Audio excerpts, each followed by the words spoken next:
ભર ઉનાળામાં ઓલી મૃગજળ જેવું દેખાય તો એના જેવી હાલત અમારી છે. અમે ત્યાં જઈએ ને તો ખરેખર પાણી હોતું જ નથી. આ એના જેવું છે. શિક્ષણ મંત્રી દર વખતે કે આ તારીખે ભરતી કરશું, તારીખ નજીક આવે એટલે અમને કે આ ભરતી થઈ જશે, પણ આજ દિન સુધી શિક્ષણ મંત્રી સાહેબે જેટલા પણ વાયદા આપ્યા છે માત્ર ને માત્ર સસ્તી લોક પ્રસિદ્ધિ માટે જ વાયદાઓ અને તાઇફાઓ કરે છે. બાકી એક પણ વાયદો શિક્ષણ મંત્રી સાહેબનો પૂરો થયો નથી. દીકરીઓને રોડ પર ઢસેડવાની અને આપણું એક સ્લોગન છે કે ભાઈ બેટી બચાવો બેટી પઢાવો, અને પછી તો કે ન્યાય લેવા માટે તો એને રોડ પર ખીસેડવાની. એટલે આ વસ્તુ તો ખરેખર જોવા જાય તો એક દયનીય હાલત છે.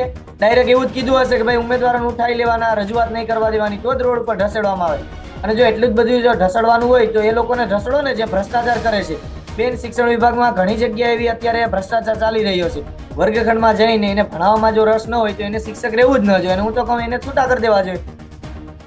નમસ્કાર, લાઈવ 24 ન્યૂઝની સાથે હું છું મિક્ષુ ઠક્કર. ગુજરાતમાં એક બાજુ ભાજપ સરકાર શિક્ષણના નામે કરોડો રૂપિયાની ફાળવણી કરે છે, જ્યારે બીજી બાજુ ગાંધીનગર ખાતે ગુજરાત રાજ્યના ભાવિ શિક્ષકો, ટેટાટના ઉમેદવારો જે છે તે ગાંધીનગરના રસ્તા ઉપર ઢસડાઈ રહ્યા છે, તેમના કપડાં ફાડવામાં આવી રહ્યા છે. તો આ અંગે આપણે વાત કરવી છે ટેટાટના ઉમેદવાર તેજસભાઈ મજીઠિયા પાસે. જી, સ્વાગત છે આપનું પહેલા તો લાઈવ 24 ન્યૂઝમાં. હું આપના માધ્યમનો ખૂબ ખૂબ આભાર માનું છું કે તમે દર વખતે છે અમારી વેદનાને વાચા આપો છો. સૌથી પહેલા તો વાત કરીએ કે અમારે દર વખતે છેલ્લા 2 વર્ષથી અમે જ્યારે પણ શિક્ષણ મંત્રી સાહેબને મળવા જઈએ છીએ ત્યારે દર વખતે પોલીસ પ્રશાસનને આગળ ધરી અને અમારી રજૂઆત છે, અમારા જે મુદ્દા છે, અમારી જે વેદના છે એને દબાવી દેવામાં આવે છે.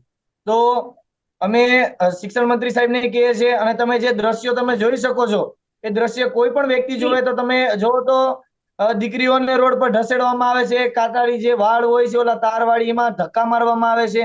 આ વસ્તુ કેટલું વ્યાજબી કહેવાય. એટલે ખાસ કરીને કે અમે એટલા માટે અમે ભેગા થયેલા હતા કે અમે અમારા હક, અધિકાર ને ન્યાય અમે માત્ર ને માત્ર જે શિક્ષણ મંત્રી સાહેબે કીધું હતું કે 1 મહિનામાં અમે તમામ કાયમી શિક્ષકોની ભરતી છે એ પૂર્ણ કરીશું. તો એ 16 જાન્યુઆરી આવો વાયદો વિદ્યા સમીક્ષા કેન્દ્રમાં શિક્ષણ વિભાગની બેઠકમાં કીધેલું, પરંતુ 16 ફેબ્રુઆરીને 1 મહિનો પણ પૂર્ણ થઈ ગયો. ઉપરથી અમે અઠવાડિયું એમને આપ્યું, તેમ છતાં પણ અમારું કોઈ જવાબ ન મળ્યો. એટલા માટે થઈને અમે ગાંધીનગર ભેગા થયેલા હતા. તો અમારી સાથે તમામ ઉમેદવારોને અટકાયત કરી અને સાંજ સુધી અમને પોલીસ સ્ટેશને તમામ ઉમેદવારોને રાખવામાં આવ્યા હતા.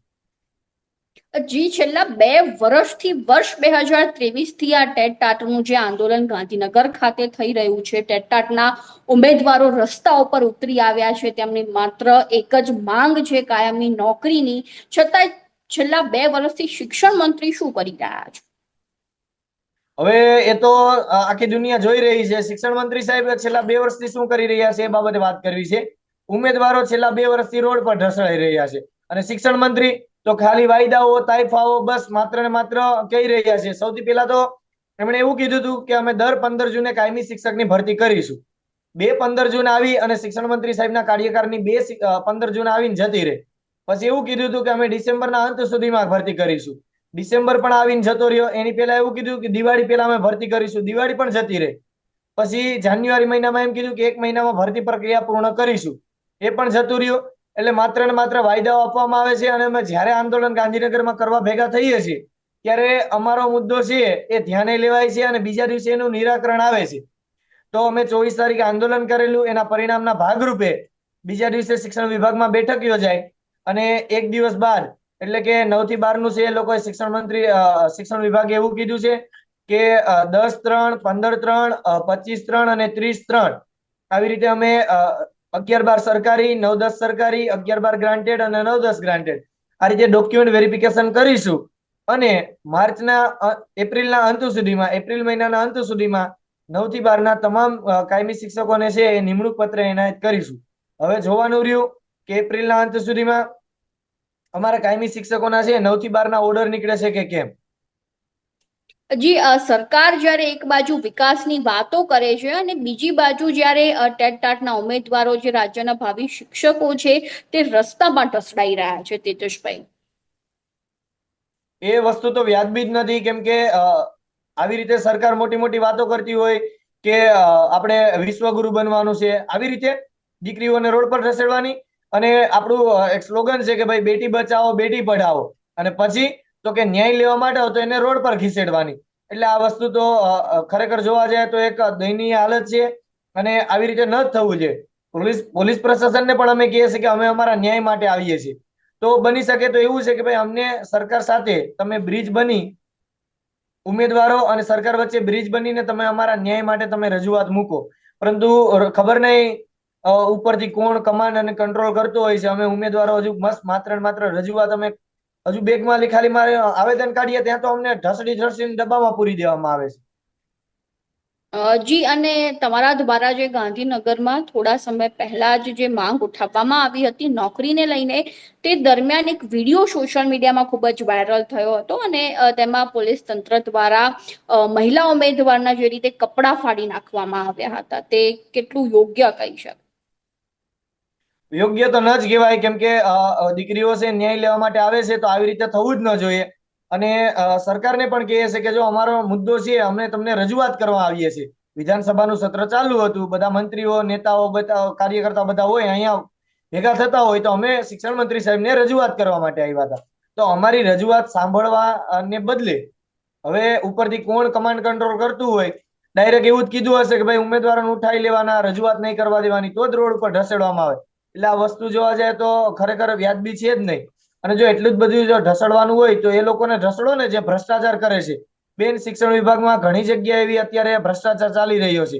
દાહોદની એક આશ્રમ શાળામાં છે, ત્યાંના ધારાસભ્ય એના પિતાશ્રી છે એ 4 ટર્મ ધારાસભ્ય રહેલા ભૂતપૂર્વ અને પોતે પણ વર્તમાન ધારાસભ્ય છે.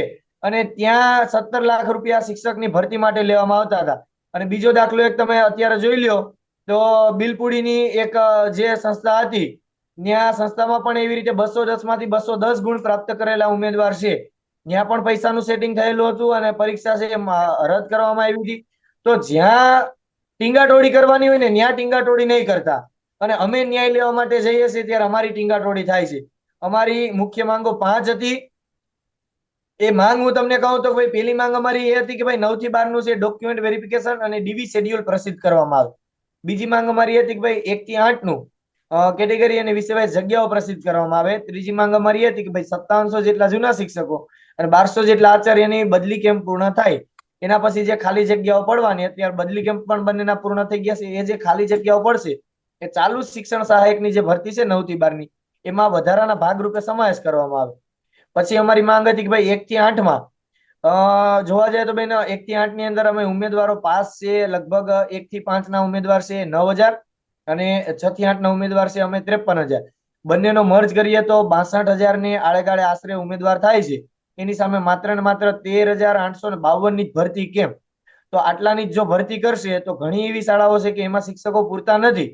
તો હજુ પણ એનઈપી ન્યૂ એજ્યુકેશન પોલિસી પ્રમાણે જોવા જઈએ તો 30:1 25:1 ના રેશિયો મુજબ શિક્ષકની ભરતી થવી જોઈએ. હવે એ મુજબ જોવા જાય ને તો 38,000 કરતા વધારે શિક્ષકોની ઘટ ઉભી જાય. એની સામે માત્ર ને માત્ર 24,700 ની જ ભરતી કેમ? એટલે સરકારશ્રીને અમે બે હાથ અને ત્રીજું મસ્તક નમાઈને કહીએ છે કે ભાઈ હજુ પણ શક્ય હોય એટલો જેટલો પણ જગ્યા વધારો શક્ય હોય એ ચાલુ ભરતીમાં સમાવેશ કરવામાં આવે, જેથી કરીને આપણે જે વાત કરીએ છીએ વિશ્વગુરુ બનાવવાની, પઢેગા ઇન્ડિયા, બઢેગા ઇન્ડિયા, બેટી બચાવો, બેટી પઢાઓ, ખેલો ઇન્ડિયા, અને આપણે જે ઓલિમ્પિક આપણે રમવાની વાત કરીએ છીએ કે અહીંથી આપણે ધુરંધર યોદ્ધા બનાવીશું. તો આવી બધી વાત કરીએ તો એનું પ્રાથમિક કૌશલ્ય છે એ શાળામાંથી જ મળશે. તો જો પૂરતા શિક્ષક નહીં હોય તો બાળકો ભણશે કઈ રીતે? એટલે આશા રાખીએ છીએ કે વધુમાં વધુ શિક્ષકોની ચાલુ ભરતીની અંદર જે 24,700 છે એમાં વધુમાં વધુ શિક્ષકોની હજુ પણ ભરતી કરવામાં આવે.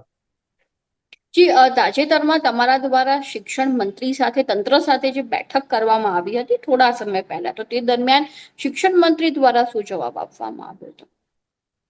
હવે શિક્ષણ મંત્રી તો ખબર નહીં, દર વખતે એક લોલીપોપ એક ગાજર લટકાવીને આવી જાય છે. હવે ઉમેદવારો અમે પીડિત છીએ. હવે રણમાં જો હરણ ભૂલું પડ્યું હોય ને એને તરસ બહુ લાગે ને તો એને ભર ઉનાળામાં ઓલી મૃગજળ જેવું દેખાય, તો એના જેવી હાલત અમારી છે. અમે ન્યા જાય ને તો ખરેખર પાણી હોતું જ નથી. આ એના જેવું છે. શિક્ષણ મંત્રી દર વખતે કે આ તારીખે ભરતી કરશું, તારીખ નજીક આવે એટલે અમને એમ કે આ ભરતી થઈ જશે. પણ આજ દિન સુધી શિક્ષણ મંત્રી સાહેબે જેટલા પણ વાયદા આપ્યા છે માત્ર ને માત્ર સસ્તી લોક પ્રસિદ્ધિ માટે જ વાયદાઓ અને તાઇફાઓ કરે છે. બાકી એક પણ વાયદો શિક્ષણ મંત્રી સાહેબનો પૂરો થયો નથી. એટલે ક્યારેક અમને એમ લાગે છે કે ખરેખર શિક્ષણ મંત્રી સાહેબના જે શબ્દો છે બોલેલા એની કિંમત ખરેખર વેલ્યુ આટલી જ હશે. ક્યારેક અમને ખુદને વિચાર આવે છે. જી તેજસભાઈ, મારો છેલ્લો પ્રશ્ન એ છે કે આપણે ઘણા સમયથી ભૂતિયા શિક્ષકોના ઘણા કિસ્સાઓ જોઈ રહ્યા છીએ, સમાચાર વાંચી રહ્યા છીએ કે કેટલાક શિક્ષકો અમેરિકામાં બેઠા બેઠા લાખ, 2 લાખ, 3 લાખ પગાર લઈ રહ્યા છે, જ્યારે બીજી બાજુ જે ગુજરાતના ભાવિ શિક્ષકો છે, જે ખરેખર વિદ્યાર્થીઓને ભણાવવા માંગે છે, તેમને આગળ વધારવા માંગે છે, તેમને રસ્તા ઉપર ધસડાવું પડી રહ્યું છે. હવે જો આવા ભૂતિયા શિક્ષકો જો વિદેશમાં આંટા મારતા હોય તો ખરેખર એ લોકોને તમારે છૂટા જ કરી દેવા જોઈએ. જો જે શિક્ષકને વર્ગખંડમાં જઈને એને ભણાવવામાં જો રસ ન હોય તો એને શિક્ષક રહેવું જ ન જોઈએ, અને હું તો કહું એને છૂટા કરી દેવા જોઈએ. પરંતુ ખબર નહીં હવે આમાં સિસ્ટમ કઈ રીતે કામ કરે છે. અમુક જગ્યાએ તો 2-2 વર્ષથી વિદેશમાં હોય તેમ છતાં પણ અહીંયા એનું નામ બોલાતું હોય, પગાર ખાતામાં પડતો હોય. આવું બધું કઈ રીતે ચાલે છે એ જ નથી તે સમજાતું. અંગેની કોઈ કાર્યવાહી વિભાગમાં નથી કરવામાં આવી. તે હા, અંગેની હવે કોઈ એ લોકોને કાર્યવાહી આ નથી. રીતે જે લોકો લાગી ગયા છે એ લોકોની કિંમત નથી, અને અમને કિંમત છે તો અમને આ લોકો લગાડવા માંગતા નથી. એટલે આમાં જોવા જાય તો જે લોકો આવી રીતે ભૂતિયા શિક્ષક હોય છે, જે કામ નથી કરવા માંગતા, જે વિદેશમાં આટા મારે છે 2-2 વર્ષથી, પગાર તેમ છતાં લે છે, તો એમને તમારે કાર્યવાહી યોગ્ય તમારી રીતે જે પણ શક્ય હોય એ કરવી જોઈએ. પરંતુ અમને અમારો હક છે, અધિકાર છે, અમારો ન્યાય છે એ ચોક્કસથી અમને મળવો જોઈએ. જી, તમે મારા દર્શક મિત્રોને જણાવશો કે ટેટટાટના ઉમેદવારનો આગળનો કાર્યક્રમ શું છે, જ્યાં સુધી તમારી કોઈ બસ માંગ આગળ નથી તો એ જ સંતોષ? કાર્યક્રમ રહેશે કે જે દર વખતે રહેશે. શિક્ષણ મંત્રી સાહેબે કીધું છે એમના તારીખ મુજબ કે એપ્રિલના અંત સુધીમાં અમે છે 9 થી 12 ના તમામ શિક્ષકોને નિમણૂક પત્ર આપીશું. એપ્રિલના અંત સુધી અમે રાહ જોઈશું. જો એપ્રિલના અંત સુધીમાં નહીં અમારી કાયમી શિક્ષકની ભરતી 9 થી 12 ની શિક્ષકોની થાય ઓર્ડર સાથે, તો ભર ઉનાળાના તડકામાં અમે ગાંધીનગરમાં રોડ ઉપર ફરીથી ઉતરીશું. આશા રાખીએ છીએ કે એવી જરૂરિયાત નહીં થાય. અમને સંપૂર્ણ વિશ્વાસ છે આ ગુજરાત સરકાર પર, શિક્ષણ વિભાગ પર, શિક્ષણ મંત્રી પર અને મુખ્યમંત્રી પર, કે અમારું છે એપ્રિલના અંત સુધીમાં 9 થી 12 ના શિક્ષકોની છે ભરતી પ્રક્રિયા પૂર્ણ કરી દેશે. જી જી, ધન્યવાદ તેજસભાઈ આપનો Live24માં જોડાવવા બદલ. જે રીતે વાત કરવામાં આવે તો તેજસભાઈ દ્વારા ટેટટાટના ઉમેદવાર જે તેજસભાઈ છે તેમના દ્વારા જણાવવામાં આવ્યું છે કે હાલમાં જે છે તે શિક્ષણ મંત્રી દ્વારા વાયદો કરવામાં આવ્યો છે કે એપ્રિલ મહિનાના એન્ડ સુધીમાં કે શરૂઆતના સમય સુધીમાં જે છે તે ટેટટાટના ઉમેદવારની ભરતી પ્રક્રિયા શરૂ કરી દેવામાં આવશે. તો હવે જોવું રહ્યું કે શિક્ષણ મંત્રીના આ બોલ સાચા પડે છે કે કેમ. તો અમારી સાથે સતત જોડાયેલા રહેજો. પોલિટિકલ અપડેટ માટે અમને જોતા રહેજો Live24 ગુજરાત.